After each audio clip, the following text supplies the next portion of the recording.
पाण्याचा देखील विषय आता मोठमोठ्या योजना आहेत, जलजीवन मिशनसारखी योजना राबवली गेली. असं असताना देखील चिपळूणमध्ये आज टँकरने पाणी मागवण्याची वेळ आलेली आहे. चिपळूणमध्ये वास्तविक टँकरने पाणी मागवण्याची वेळ येता कामा नये, परंतु पाणी मागवण्याची वेळ आलेली आहे.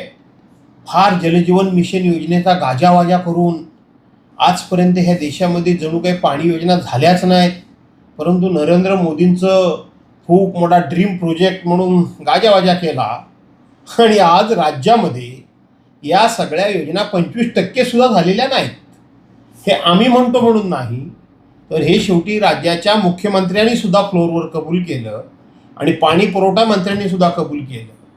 आता ह्या सगळ्याला जवळजवळ 44,000 कोटी रुपये लागणार आहेत. वास्तविक ही केंद्र सरकारची जबाबदारी आहे आणि केंद्र सरकार कळवून मोकळं झालं आहे की आम्ही एकही रुपया आता देणार नाही आणि राज्य सरकार असं म्हणतं की आम्ही आता आमच्या निधीतून करू. राज्याची आर्थिक स्थिती काय ही आपल्याला माहिती आहे.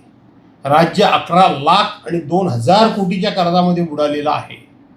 त्यामुळं राज्य सरकार आता ह्या पाणी योजना कसं करणार हे पाहावं लागेल.